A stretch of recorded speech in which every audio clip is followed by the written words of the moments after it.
Amém? Lucas 5, a partir do verso 17.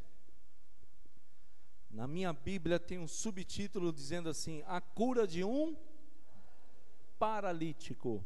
E diz o texto: e aconteceu que, em um daqueles dias, estava ensinando, e estavam ali assentados fariseus e doutores da lei, que tinham vindo de todas as aldeias da Galileia, e da Judeia, e de Jerusalém.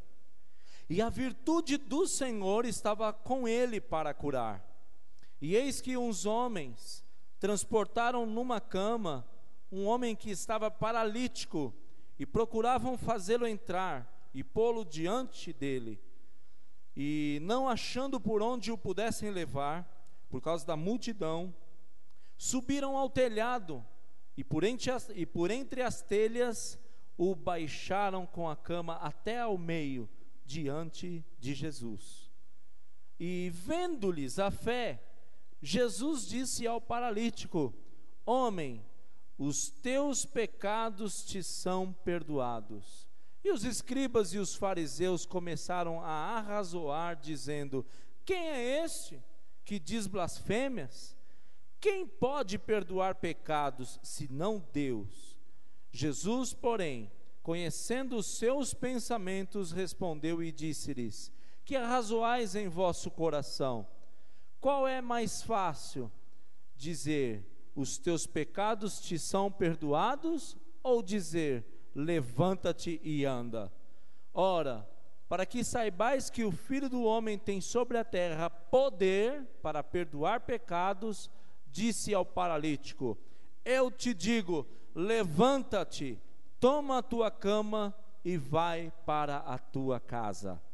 E levantando-se logo diante deles, e tomando a cama em que estava deitado, foi para a sua casa glorificando a Deus.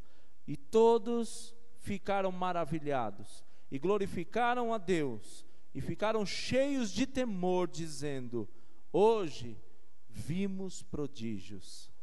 Bendito seja Deus. Amém, queridos? Podem sentar-se, em nome do Senhor Jesus.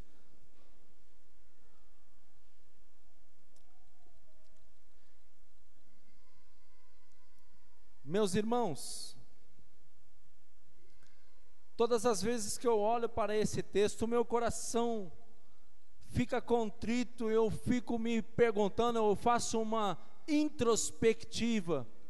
O que significa uma introspectiva? Eu vou lá dentro do meu coração, eu sondo o mais profundo do meu ser e fico a me questionar: como anda a minha fé? Como anda a minha fé? E nesta noite, meu querido, minha querida, eu quero que você reflita nisso junto comigo. Como anda a tua fé? A Bíblia diz, irmãos, que sem fé é impossível agradar a Deus. Sem fé é impossível agradar a Deus. Agora, pastor, para que eu preciso agradar a Deus? Porque se você agradar a Deus, Deus move a mão dele em teu favor. Bendito seja o nome do Senhor. Eu fico olhando lá em casa, quando eu agrado minha esposa, meu querido, a comida sai uma comida gostosa. Quando eu agrado a minha esposa, irmão, o arroz sai soltinho, fresquinho, tal. Mas se não agradar a esposa, meu querido, vai vir um Bento 16 para cima de você. Quem conhece o Bento 16? O que é o Bento 16? É o Papa. Então, meu irmão, minha irmã, agradar alguém, irmão, traz benefício. Todas as vezes que o filho agrada o papai, e lá em casa eu tenho 3, eu sei, eu já passei por muitas experiências com esses 3. Hoje eles estão grandes, mas eu os conheço desde menininhos, né? Desde de bebezinhos. E todas as vezes que eles querem alguma coisa, eles penduram no pescoço e ficam agradando, e fazem gracinha e tal, fica te agradando. Mas por trás daquilo ele espera que você se manifeste de tal forma a abençoá-los. É ou não é? a fazer alguma coisa em benefício deles. Muitas vezes eles querem uma bala, querem um pirulito, um chiclete, um carrinho, um brinquedinho novo. Então, antes de pedir, primeiro vem agradando, vem fazendo gracinha e tal. É verdade ou não é? Cutuca o teu vizinho e fala: eu acho que ele está mexendo com você já nessa noite, irmão.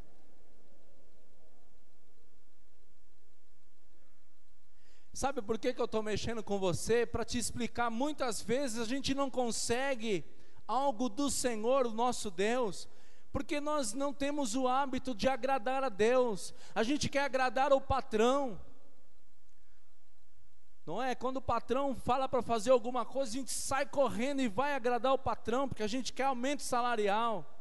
Então a gente obedece o patrão, agrada ao patrão, leva a aguinha lá para o patrão: olha, eu trouxe para o Senhor, acho que o Senhor está com sede. Não é assim.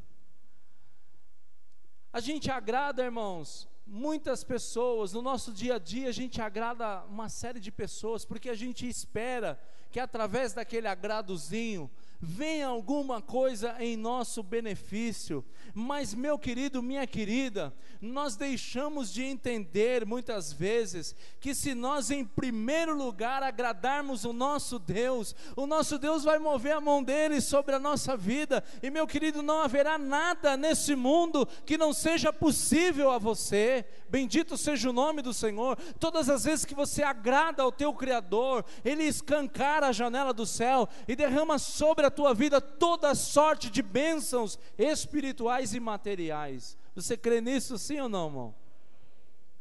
Agora, a única forma que eu consigo agradar meu Deus é quando eu tenho fé. A Bíblia diz isso: sem fé é impossível agradar a Deus. E nessa mensagem eu quero que você reflita sobre isso. Será que você tem, como anda a sua fé? Será que você está agradando a Deus? Tem muitas pessoas que vêm para a igreja, se arrumam, tem que se arrumar mesmo, e é legal. Mas a sua roupa, ela não vai agradar a Deus se você não tiver fé que isso vai acontecer. Então, quando eu estou na frente do meu espelho me arrumando, eu fico assim: Senhor, como eu estou? Eu vou para a tua casa, Senhor. Eu sei que o Senhor vai estar lá, eu vou te encontrar nessa noite, Senhor. Entendeu? Eu quero agradar ao Senhor. Quando a gente ia namorar, fala a verdade, vocês que já namoraram, então você se arrumava todo para agradar a namorada, é ou não é? E a namorada também se arrumava toda para agradar ao namorado. Passava até perfume naquela época. E, meu querido, minha querida, nós quando saímos de casa, para entrarmos por aquelas portas, nós temos que entender que nós vamos agradar ao nosso Deus. Nós temos um encontro marcado com Deus, e até o jeito de nos vestir, escute aqui, até o jeito de nos vestir agrada ou desagrada ao nosso Deus. Então cutuca o teu vizinho e diz assim, ó: veja bem que roupa que você vai vestir no próximo culto, meu irmão.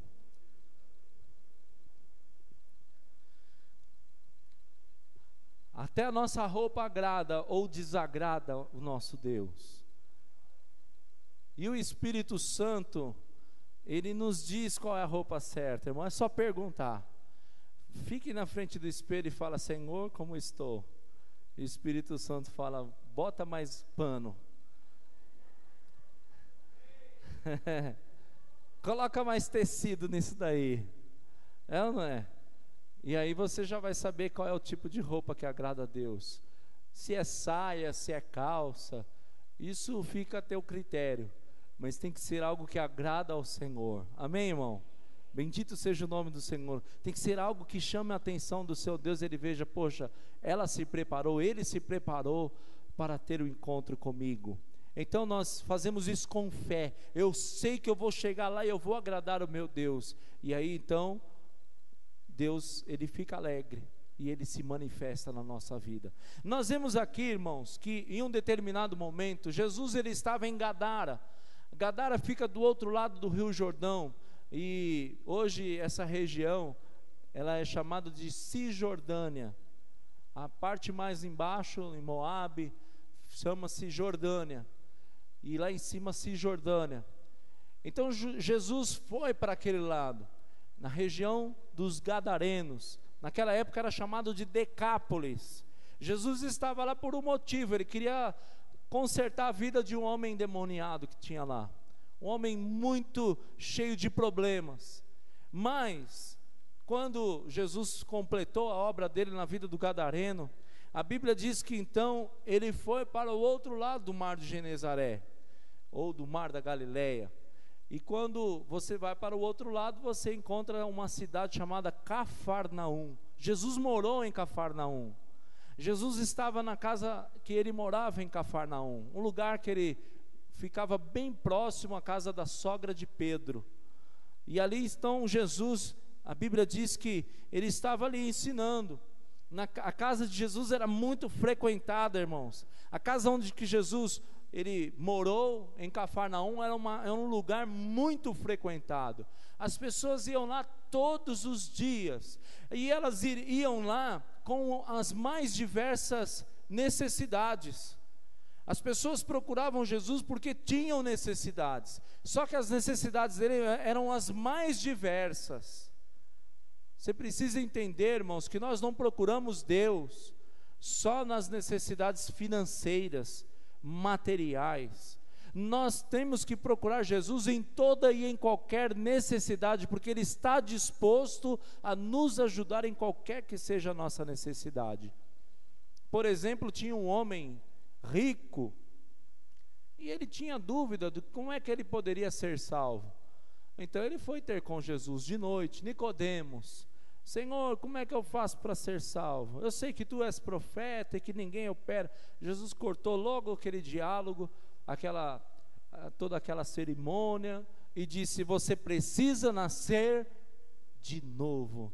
Então ele não tinha problema, irmão, material. Ele estava bem de vida financeira, tinha dinheiro no bolso, no banco, na poupança, na aplicação. Ele estava bem, tinha imóveis e tudo mais. Só que ele tinha um problema, ele não sabia se ele iria ou não ser salvo, e isso preocupou aquele homem. Hoje em dia, irmãos, isso deve preocupar as pessoas. Nós precisamos nos preocupar não somente em ter o dinheiro, em ter a casa própria, em ter um carro bom. Nós não podemos nos preocupar tão somente com isso. A maior preocupação que um homem deve ter é se ele está ou não salvo, com a vida no altar de Deus. Um outro jovem muito rico também chegou em Jesus, procurou Jesus e falou assim: Jesus, o que é que eu preciso fazer para ser salvo, para herdar a salvação? E Jesus falou assim: não lestes na lei o que foi escrito? Amarás a Deus sobre todas as coisas, e ao teu próximo como a ti mesmo. E o jovem falou: não, isso aí eu já sei, isso daí está tudo certinho, eu faço isso daí.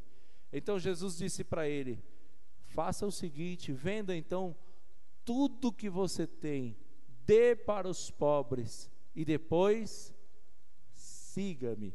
Então aquele jovem foi procurar Jesus também por uma outra necessidade. Ele também queria saber se ele tinha salvação. Ele tinha dinheiro, era muito rico, mas ele não tinha certeza da salvação. Meu querido, se você entrou aqui nessa noite com dúvida, se você tem a sua salvação ou não, se você vai herdar a vida eterna ou não, pergunte para Jesus nessa noite. Não saia por aquelas portas ainda com dúvida, porque pode ser que você não chegue na sua casa, e com dúvida, é como eu disse agora há pouco, você não vai agradar a Deus. Só quando você tiver fé no seu coração: eu vou morar na glória com o Senhor, o meu nome está escrito no livro da vida, porque Jesus Cristo me salvou, me comprou com o seu precioso sangue, e eu tenho direito à minha salvação. Eu tenho fé que se Jesus voltar hoje, eu vou subir para a glória. Aí você vai agradar ao Senhor. Amém, meu querido? Mas não era só esse tipo de pessoas que tinham dúvidas, que procuravam Jesus, não. A Bíblia diz que naqueles dias então que Jesus estava ali em Cafarnaum, a Bíblia diz que ele estava ali ensinando em sua casa, e estavam ali assentados fariseus, doutores da lei, que tinham vindo de todas as aldeias da Galileia e da Judéia e de Jerusalém, e a virtude do Senhor estava com ele para curar. Percebam que não eram só doentes, irmãos, que procuravam Jesus.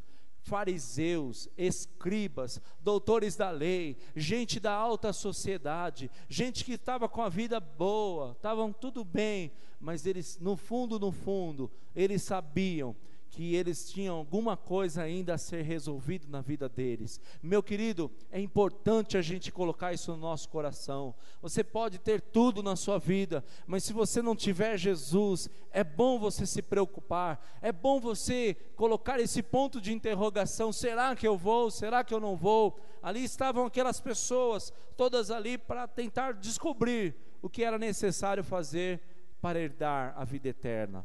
E naquele mesmo dia, a Bíblia diz que alguns homens, pelo relato, a gente pensa que deveria ser pelo menos 4 homens, 4 pessoas que moravam em Israel.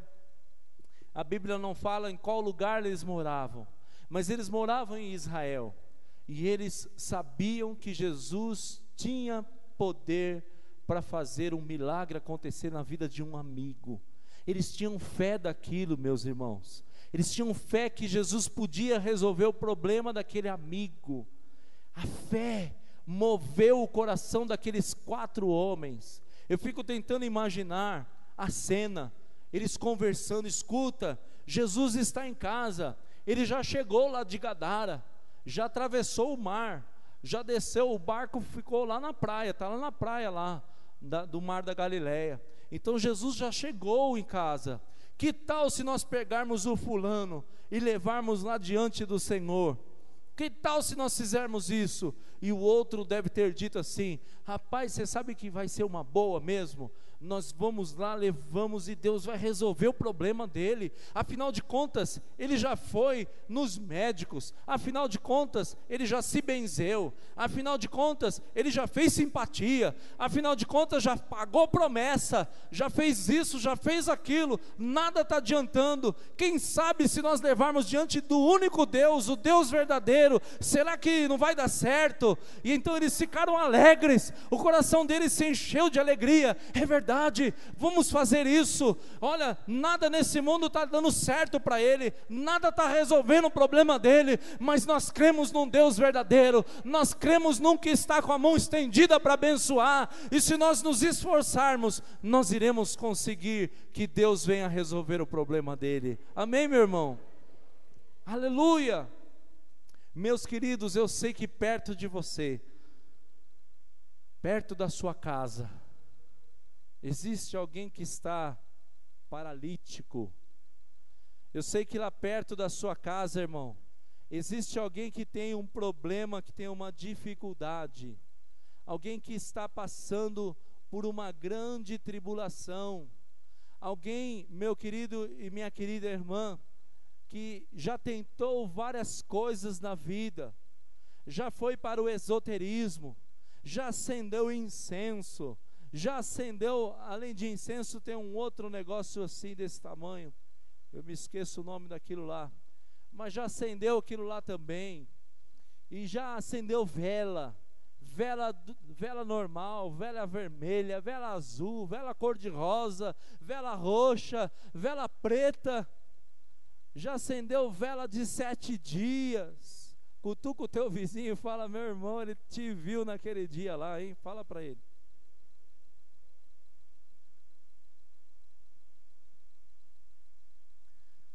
Quem aqui ainda não acendeu uma vela de 7 dias?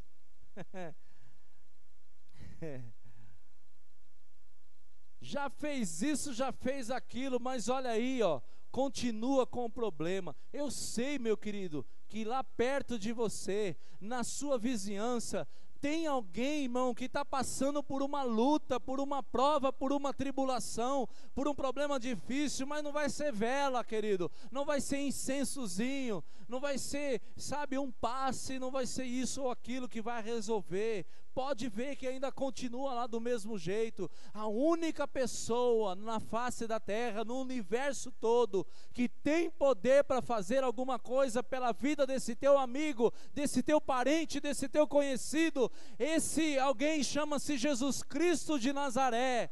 Bendito seja o nome do Senhor. E você precisa exercitar a tua fé. Você precisa colocar no teu coração: se eu levá-lo até Jesus, se eu levá-lo até Jesus, Jesus vai entrar com providência. Foi isso que esses amigos fizeram. Se nós levarmos até Jesus, Jesus vai fazer. Talvez o terceiro lá da conversa tenha dito assim: mas irmãos, amigos, carregar esse camarada, olha, ele está gordinho, carregá-lo até a casa de Jesus vai ser complicado. Talvez alguém tenha dito também: e sem contar as montanhas que nós vamos ter que passar, os vales, vamos ter que subir no cavalo, vamos ter que atravessar rio, vai ser, olha, difícil mesmo. Mas irmãos, acima de toda e qualquer dificuldade que aqueles amigos tinham, estava no coração deles a certeza de que se eles comparecessem diante de Jesus, eles voltariam para casa, aleluia, sem precisar carregar o menino de novo. Não, a viagem é só de ida. Na volta ele que volte carregando a cama dele. Na volta ele que se vira. Nós vamos só levar a metade da viagem, a outra metade ele vai fazer sozinho. Você crê nisso, sim ou não, irmão? Existem muitas coisas, irmãos, que a gente precisa fazer quando queremos mostrar para alguém o poder de Deus. Existem alguns passos que nós temos que dar junto com aquele que está começando. Existem algumas coisas que aquelas pessoas que são nossos amigos, nossos parentes, nossos vizinhos, nós precisamos dar alguns passos junto com eles, para mostrar o caminho, para mostrar Jesus. Depois, meu querido, você pode ficar despreocupado, que ele vai encontrar o caminho certo, e Deus vai fazer um grande milagre na vida dele, na vida dela, e dali para frente, querido, ele vai conseguir caminhar sozinho. Mas enquanto ele está paralítico espiritual, enquanto ele está doente espiritualmente falando, enquanto ele não consegue enxergar a solução para a vida dele, meu irmão, é necessário que eu e você façamos alguma coisa, e Deus conta comigo e com você para que isso aconteça. Amém, meu querido? Bendito seja o nome do Senhor. Então a Bíblia diz que aqueles homens transportaram numa cama aquele homem que estava paralítico e procuraram. Quando chegaram, depois de toda aquela viagem, quando chegaram lá na casa onde Jesus estava, havia uma multidão de pessoas na frente da casa. Irmãos, é uma coisa muito interessante. Quando a gente lê na Bíblia, a Bíblia fala assim que tinha uma multidão. Existia ali uma multidão de pessoas. E se você for tentar entender, biblicamente falando, o que significa multidão, multidão é um número superior a 500 pessoas. Você está entendendo? Isso aqui que tem aqui hoje, aqui não tem 180 pessoas hoje. O frio, o jogo do Brasil segurou muita gente em casa. Mas normalmente o máximo de pessoas que conseguem ficar sentadas aqui são aproximadamente 200 pessoas. Como tem bancos vazios, eu creio que nem 180 não tem aqui hoje. Então um número 3 vezes maior do que esse número de pessoas aqui, no mínimo esse 3 vezes mais gente do que está aqui, estava lá na casa do Senhor, estava lá na casa que Jesus morava, tentando resolver os seus problemas. Uns queriam um emprego, outros queriam saber se vai para o céu, outros estavam doentes, outros tinham problema familiar, o filho desobediente, o pai que estava na bebida. Olha, gente, tinha gente de tudo quanto é jeito ali, e todos eles queriam a solução. Jesus, irmãos, não mandou nenhum deles embora. Sabe por quê? Porque Jesus, ele tem solução para todos quantos pedirem a solução, ele tem solução para dar.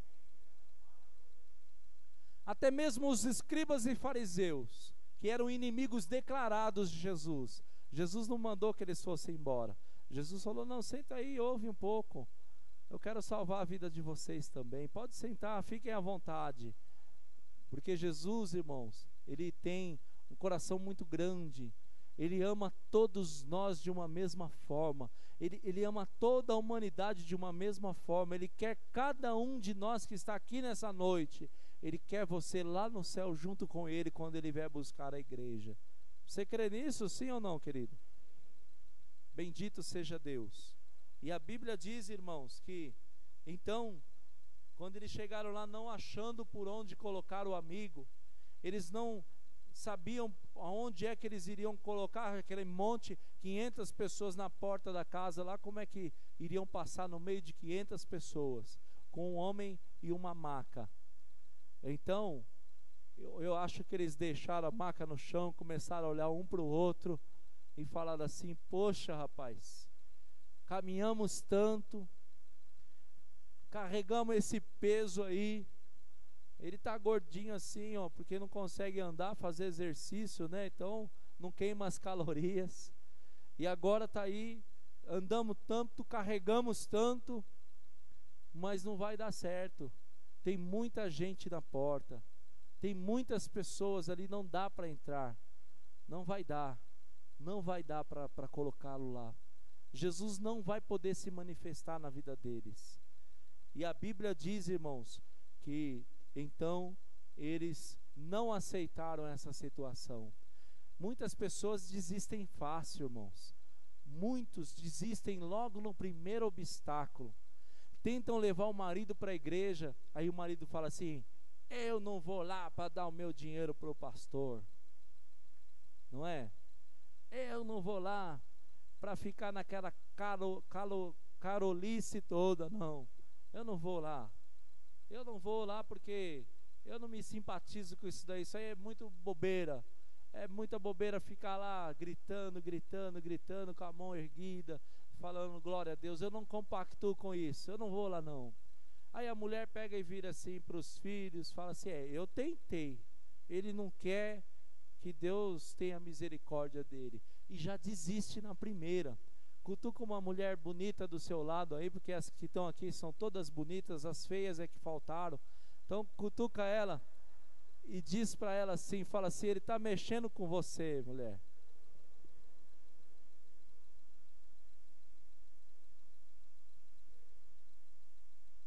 Não pode desistir, irmã.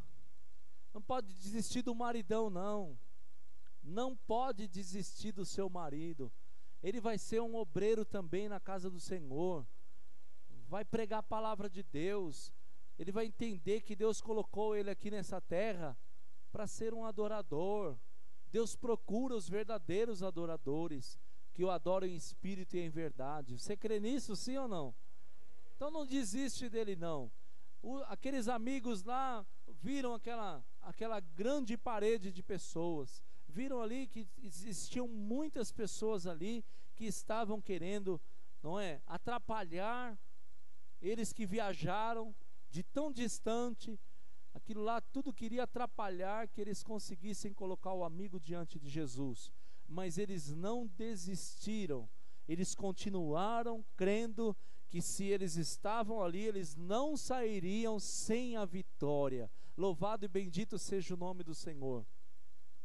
Eu tenho aqui um exemplo. Eu não sei se ele está aqui nessa noite. Cadê o Geraldo? O Geraldo. Cadê o filho, Geraldo? Não veio agora. Mas o filho do Geraldo, irmãos, ele é uma pessoa que precisa muito da nossa oração, precisa muito do nosso carinho, do nosso amor.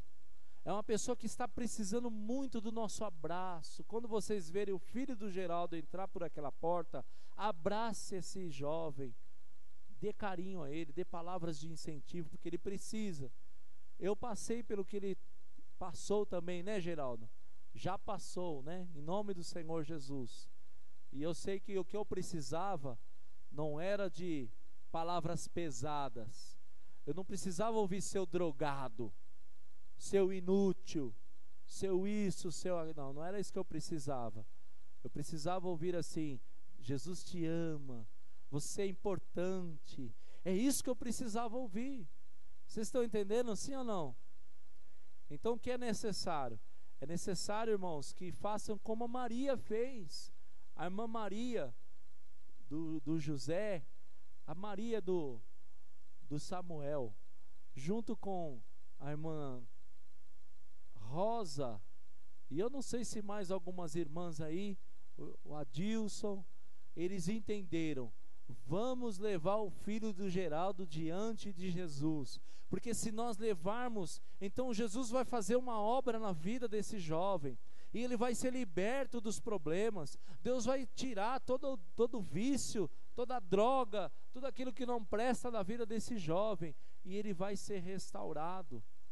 E então elas vieram aqui para a igreja, oraram aqui de manhã, sábado de manhã, aqui na oração em jejum, se encheram do Espírito Santo de Deus, se encheram da glória de Deus, da força que vem do Senhor.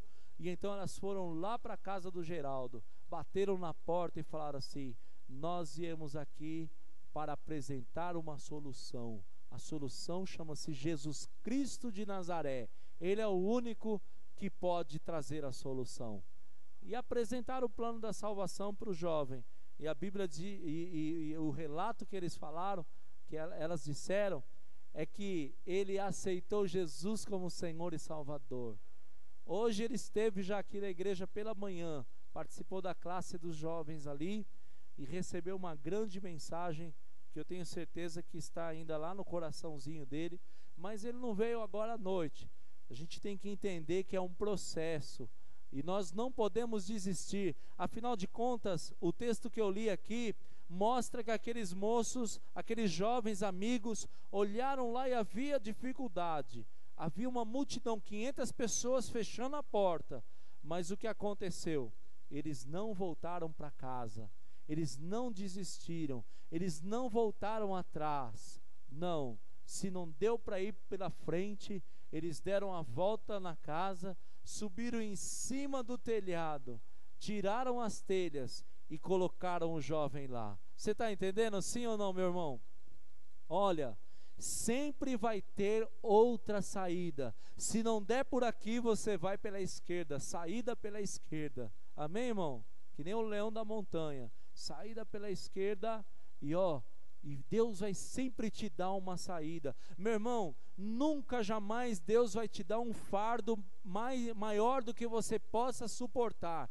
Antes também, juntamente com o fardo, com o peso, Deus também dará o escape, irmão. Não está dando para ir por aqui? Vira, vai por cima, cava um buraco, vai por baixo, faz que nem tatu, faz alguma coisa, meu irmão. Mas não existe problema que não possa ser resolvido. Cutuca a pessoa do lado e diz: ele está mandando eu falar que é para você essa palavra, irmão.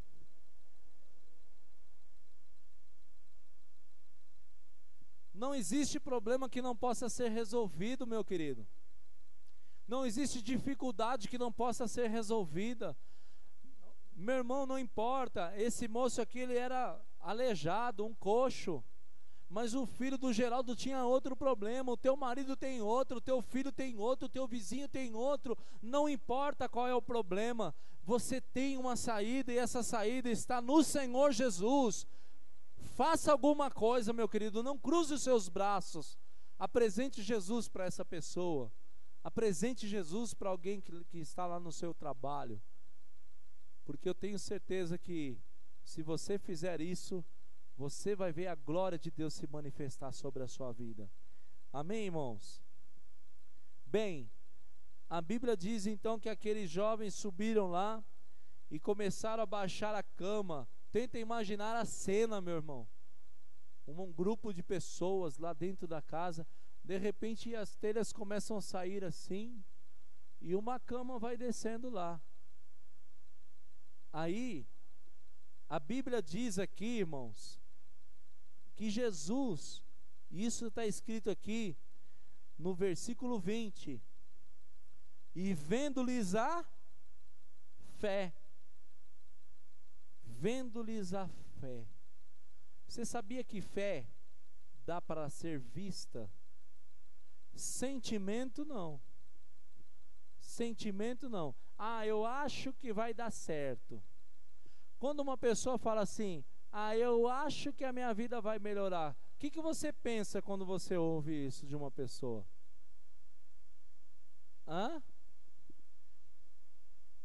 Que não vai dar certo, irmão. Que já morreu já. Pode seguir o enterro. Já a pessoa já se entregou já. Entendeu? Eu acho. Tem gente que fala assim: um dia, se Deus quiser, vai dar tudo certo.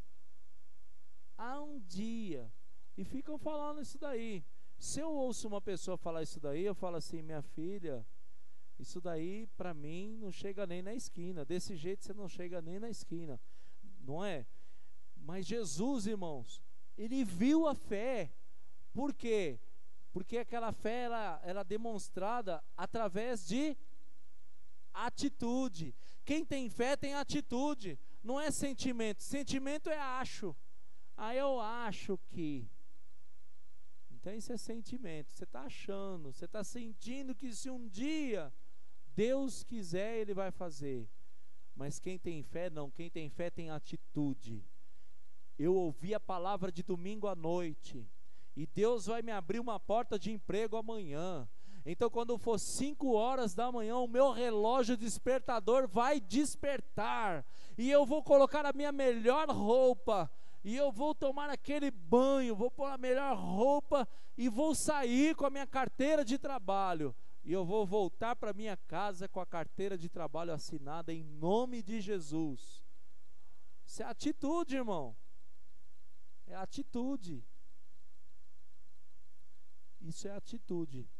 Essa jovem que contou o testemunho aqui, que ela trabalhou no banco judeu, ela não contou como foi para ela entrar no banco judeu.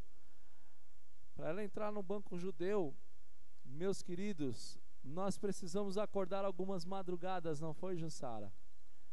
Então, ela pediu para o pastor, que ela podia contar com o pastorzão aqui. Pastor, me ajuda em oração, eu quero aquele emprego, é naquele banco que eu quero ser empregada, é lá que é tudo de bom, o banco é uma maravilha, eu quero aquele emprego, pastor. Eu falei assim: então vamos orar. E nós fazíamos oração nas madrugadas, toda madrugada, às 3 horas da manhã, eu ligava para a casa dela, todo dia, ligava lá: Jussara, vamos orar, dobrava o joelho: Senhor, eu creio que a tua serva vai ver a sua glória se manifestar na vida dela. Toca na vida daquele chefe, toca na vida, Senhor, da selecionadora, toca na vida de quem precisar ser tocado. Eu não sei, o Senhor é quem sabe, quem é que precisa receber o teu toque. Agora, enquanto essa pessoa está dormindo, Senhor, toca naquela pessoa agora, Senhor, toca naquele coração. E a Jussara ficou 4 anos lá, só saiu porque lhe apareceu uma maior oportunidade, uma melhor oportunidade. Está entendendo, sim ou não, meu querido? Isso é fé, irmão. Eu tenho fé de que isso vai acontecer. Então você vai agradar Deus. Quando Deus vê você acordar de madrugada para orar, sabendo que você já vai receber aquilo lá, então Deus move a mão dele. Irmão, quando Deus vê a fé, é aí que o milagre acontece. Não sei se vocês se lembram das frases de Jesus. A maioria das vezes que Jesus curava as pessoas, ele dizia: vai, porque eu sou o cara e eu acabei de te curar. Sim ou não? Não. O que é que Jesus dizia? Vai.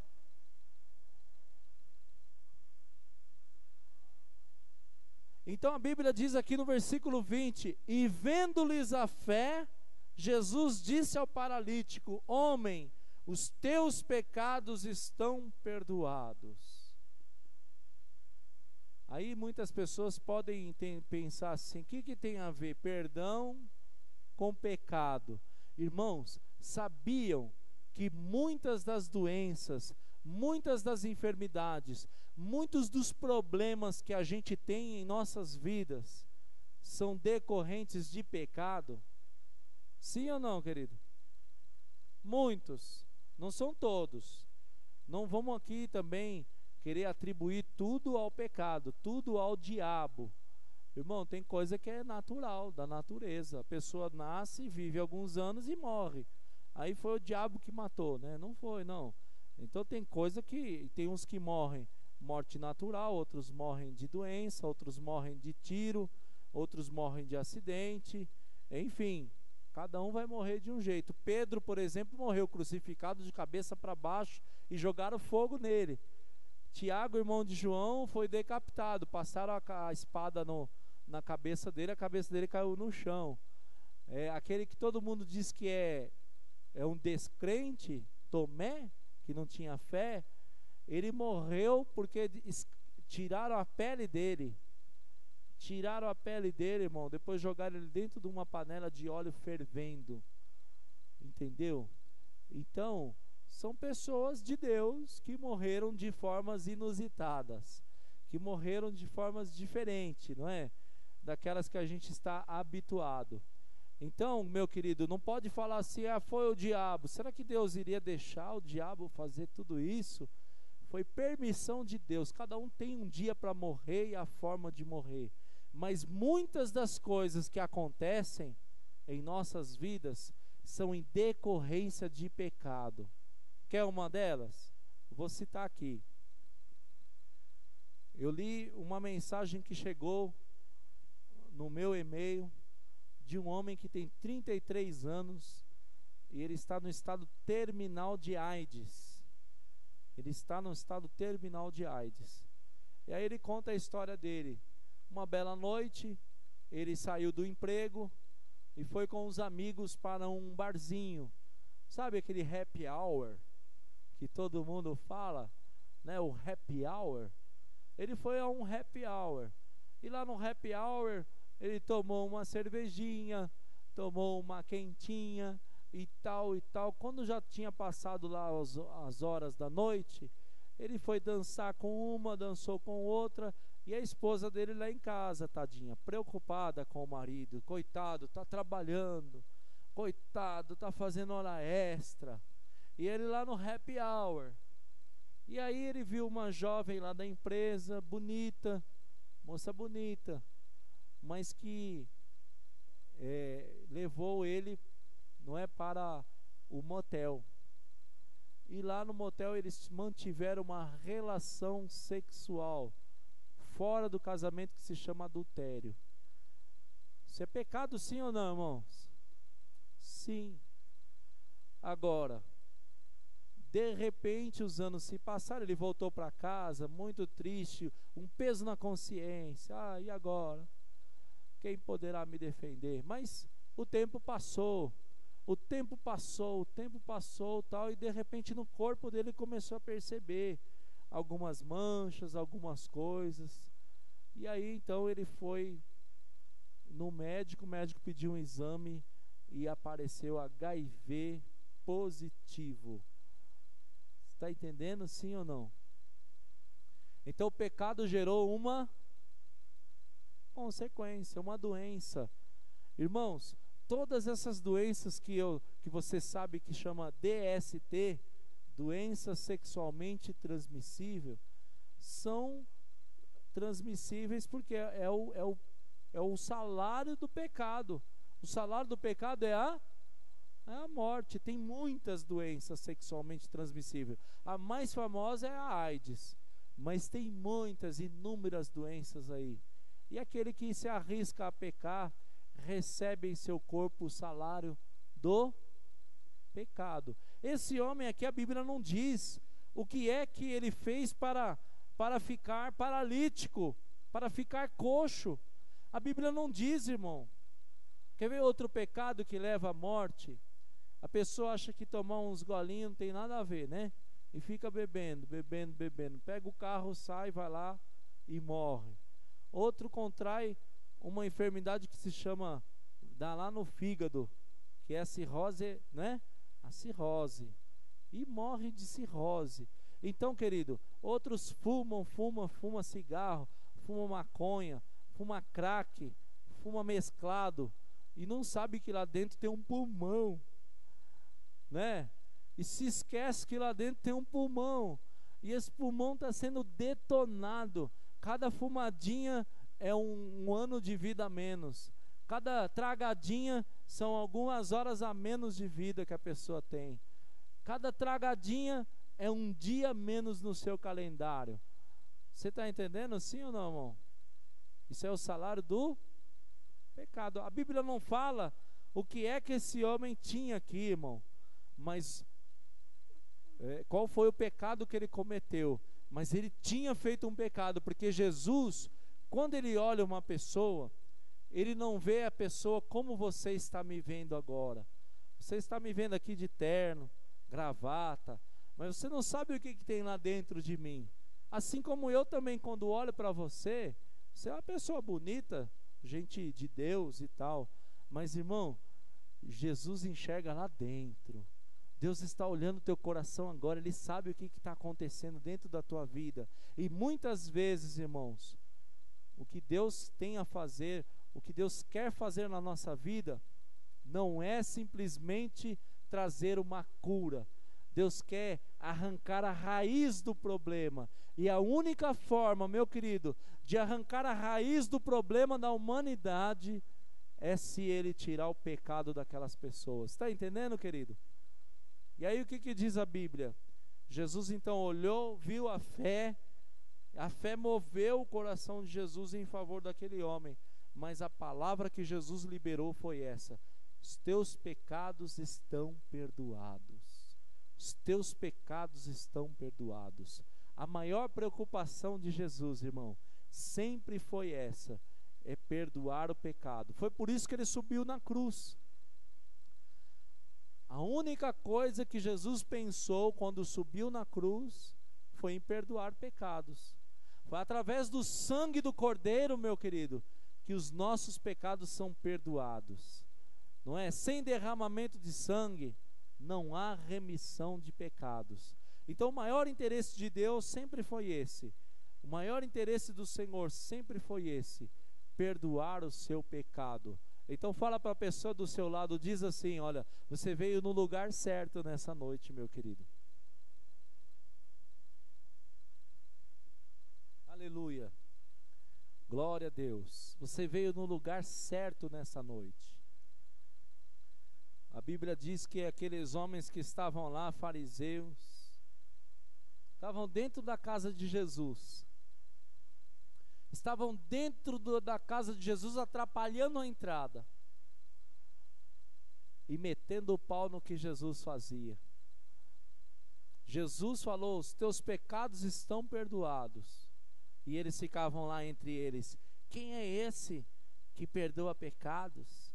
Nossa, que coisa mais horrível que ele está fazendo, perdoando. Só Deus que pode perdoar pecado. E não sei o quê. Pessoas que iam até Jesus, iam até a igreja, não é? Hoje em dia tem pessoas, irmãos, que vêm na igreja, sabe para quê?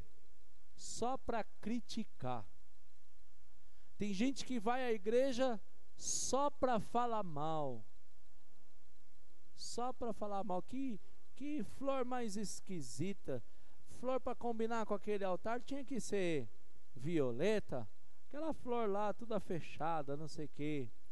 Sabe? Ai, aquele pastor brega, colocou as bandeiras lá atrás. Que horrível, era melhor aqueles panos. Tinha uns panos lá que era muito bonito, mas esse pastor é muito brega, pôs bandeira no lugar dos panos. Gente que só vem para criticar. Aqueles fariseus estavam lá, descendo a lenha no Jesus, descendo a lenha no Senhor. Quem é esse que fica falando aí de perdão? Quem é esse? E Jesus, conhecendo os seus corações, Jesus disse: qual é mais fácil? Dizer: teus pecados estão perdoados? Ou levanta-te e anda? Para que vocês saibam que o Filho do Homem tem poder na terra para perdoar os pecados, eu digo: levanta, homem, toma a tua cama e vai para a tua casa. Louvado seja o nome do Senhor. A unção de Deus para curar estava sobre a vida de Jesus. O poder de Deus para curar estava sobre a vida dele, irmãos. Mas a maior preocupação do Senhor naquele momento era salvar aquela vida. Assim como nos nossos dias, assim como nessa noite, a maior preocupação do Senhor é salvar a sua alma, salvar a sua vida. Ele está voltando, meu querido, para buscar a sua igreja. Jesus está voltando, os sinais se mostram a cada dia. As guerras, os rumores de guerras, os terremotos estão cada dia mais constantes. Tudo sinais bíblicos da vinda do Senhor Jesus. As pestes, as pragas, a fome. O mundo está passando por uma crise de fome que vocês talvez ainda não perceberam, mas está faltando comida no mundo. Está faltando comida no mundo. E isso foi predito pelo próprio Senhor Jesus, que o final dos tempos haveria de vir a fome. E agora, o que será que é mais importante para mim e para você nessa noite? Sair daqui curado? Glória a Deus, nós vamos orar pela tua cura. Mas o que é que Deus está querendo enxergar em mim e em você? O que é que vai mover a mão de Deus em meu e em teu favor? É a nossa fé.